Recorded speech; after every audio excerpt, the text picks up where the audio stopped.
I suppose when you go live, you're always supposed to have like good lighting, but I don't. And I should have set this up for like something that looks more pleasing. But I just came over here to really like take a memo and talk to myself a little bit. But now that I see the cameras on and I see I look a mess, like I want to put my hair up, like I want to decorate my hair and stuff. Because I'm actually looking at myself through the camera. It's a mess. But anyways, so hello. So I opened up my Bible today and I was just really enjoying reading my Bible. And I was like, well, it's just something that I just have to, I just have to write it down and I just have to notate it so I can go back and study it a little bit more. But there's so many things that caught my eye in Corinthians, but something that's not as personal to me was the Murphy's Law example. So if anything can go wrong, it will. This tongue-in-cheek principle known as Murphy's Law is cited by economists, sports team owners, and big city mayors. Human nature somehow guarantees that nothing turns out quite the way it's supposed to, and that the church provides a darkly shining example of Murphy's Law. And I was just thinking, without looking at this number up here, um, how simplistic it is to use to say that. And I wanted to talk about it while I was here. I mean, this is not something that I wanted to put on the podcast.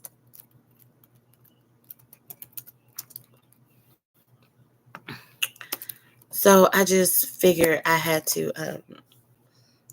note it. So it really is.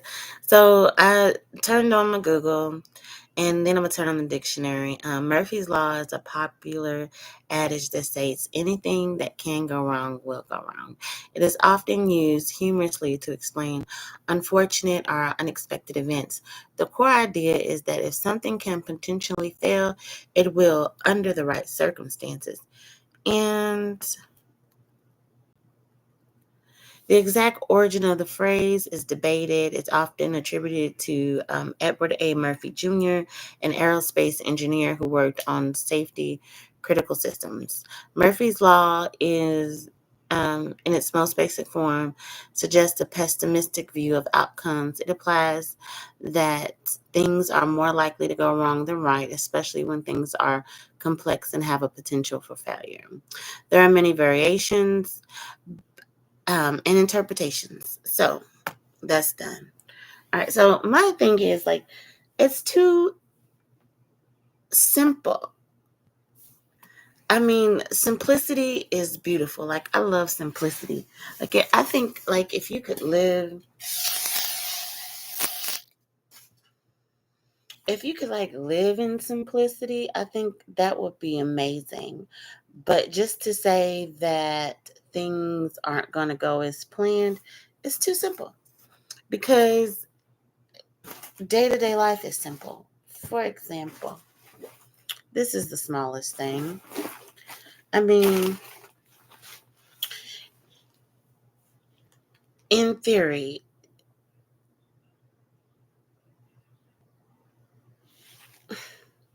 this watch is going to go in this box. I mean, it's the simplicity of it, right? So, with every intent, this watch is going to go into this box. It goes into the box. I'm going to take it out. At 8:14, it's 8:13 now. At 8:14, I'm going to stand up, spin around, and sit back down. And I'm saying this because there are no other variables for Murphy's Law.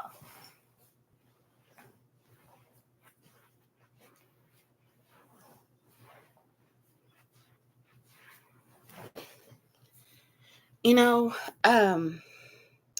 if it was created by someone in the engineering field, if it was created by someone in the engineering field, I could definitely understand that, because you're working with something that is not precise. And if you're working with something that's not precise, that means you have to do the scientific process. So if you're doing the scientific process, of course, you're going to have to make a hypothesis, you know, do your research, test your hypothesis, draw a conclusion. So throughout this process, if someone, um, you can measure out a length of a tube and say you need a certain amount of milliliters to fill up this tube. Now, if every tube that comes out of the machine is the same width and the same length, and you never run out of chemicals, um, nothing is going to go wrong, because you're just taking what someone told you. And I was thinking about that earlier today. You're just taking what someone told you to do, and you're repeating the process. And you know it works because it continues to work over and over and over and over again. So you really don't have room for error there. It's only when you are creating something new, or you now have different variables, that you would now have to consider Murphy's Law. And I can understand how that comes into everyday life, because you're not on the stoplight's time. Well, the stoplight is not on your time. you know you can get up and get ready for work, and you got to be there at 9 o'clock, and there is a traffic jam at 8:55, and there's nothing that you could do about it. You can't go around it, you can't go under it, you're just stuck in the traffic jam. And there is your Murphy's Law. You're not going to get to work on time. So I can understand how that is a part of everyday life, and that view and that concept. But if you're taking a look at statistics, um, you know, you wouldn't have a retirement age if people weren't going to work every day, um, and not getting let go, and being able to retire and draw a pension. So, and that goes with many different things. It's just the smallest example. And what that data shows is, even though Murphy's Law exists in those situations, the actual data shows that things go to plan. Now, if we could step off of Murphy's Law just for a second, just so I could talk about, I love how that just fits into everything. Well, it fits into a lot of things that I was thinking about earlier, actually. And I was talking about why the retirement age is getting older, and, you know, why so many people aren't having their, you know, pensions, to take care of their families and so forth, to where now most people are just banking on Social Security, when Social Security was just a supplement. Social Security wasn't the big shebang. Social Security was just a piece of it. It was your retirement, it was your savings that I'm saying a lot. It was your retirement, it was your savings that were going to get you through as far as your older age is concerned. And now something has shift in the economy to where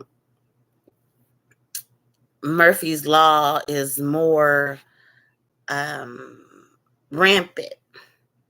So there are more variables at play in everyday society. Now, if you are a scientist, you could sit down and start discussing, reasons why that is more factual and more prominent today than it was years ago. Also, it got me, thinking about, when I was talking about how scientists, how if they set a rule, or, teachers, if they set a rule, executives, if they set a rule, it's because a process works.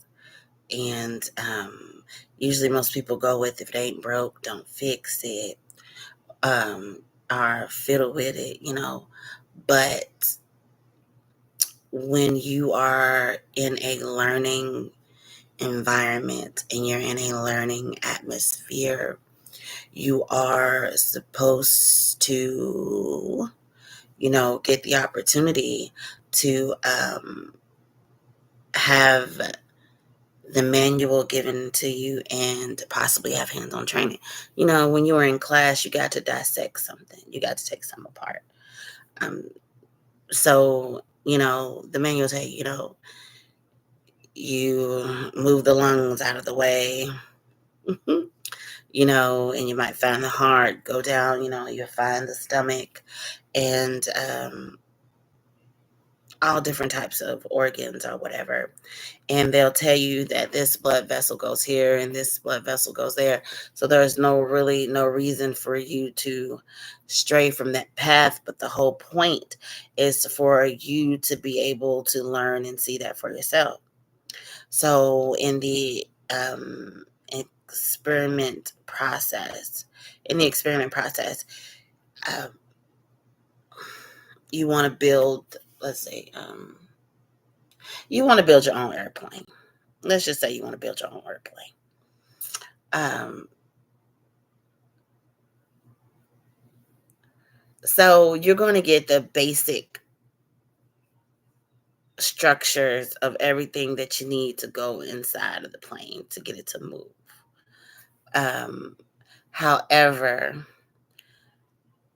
you might have issues with actually getting it to run.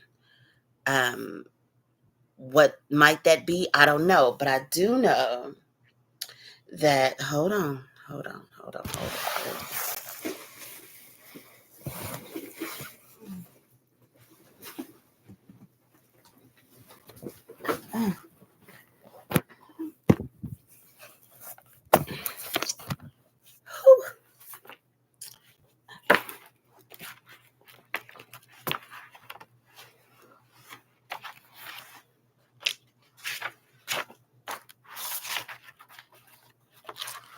It said.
Okay.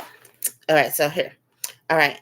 The specified forward and aft points within the CG must be located for safe flight are called the center of gravity limits. These limits are specified by the manufacturer. The distance between the forward and AFT CG limits is called the center of gravity range. So, like this point, all right, so the limits are specified by the manufacturer. So it's not universal. It's not universal. So you want to make a plane and you just want to take simple measurements measurements to get it to fly. And you want to do your simple checks. So your checks are not going to be the same as every other plane's checks. So now you have room for error. And your room for error is the limits are specified by the actual manufacturer of the product. That makes sense. Sorry, I know it took so long. I'm like, I know there's a couple things in here that are not, you know, what is the word? It is, that's not universal. So you making your own product or creating your own thing, even if it's um, may have a blueprint for you. Some of the things are not universal. So, therefore, you would have room for Murphy's Law. But it is not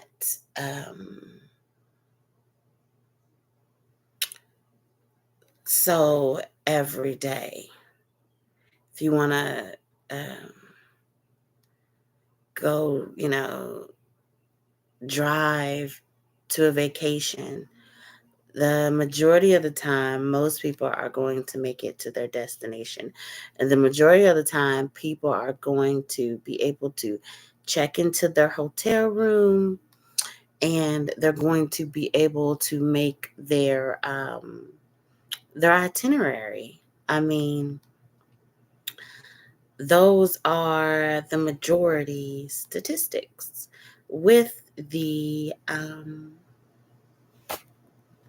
not so complex Murphy's Law. But in today, we can add Murphy's Law to things that have been laid out as smoother transitions. So we might have some people who are really for Murphy's Law, and you might have some people who are really trying to push that narrative. And the majority of, like I said, it hasn't been so complex. The transitions have been able, people have been able to make those transitions smooth without so much interruption. So, yeah, I hope, that made sense. And I hope if I play it back, I'll get my point. Um, Thanks for your time. That is my picture, by the way. I took that picture. So if you're into photography, if you need someone to, or if you want someone to come and take some pictures for you, I'll be more than happy to do that. We do need to make sure that the paperwork and everything is done because I am a business person, at the end of the day. So I took it with a standard camera and thank you. And maybe I'll put like some soft piano music, behind one of those pretty pictures that I do like. Okay, bye.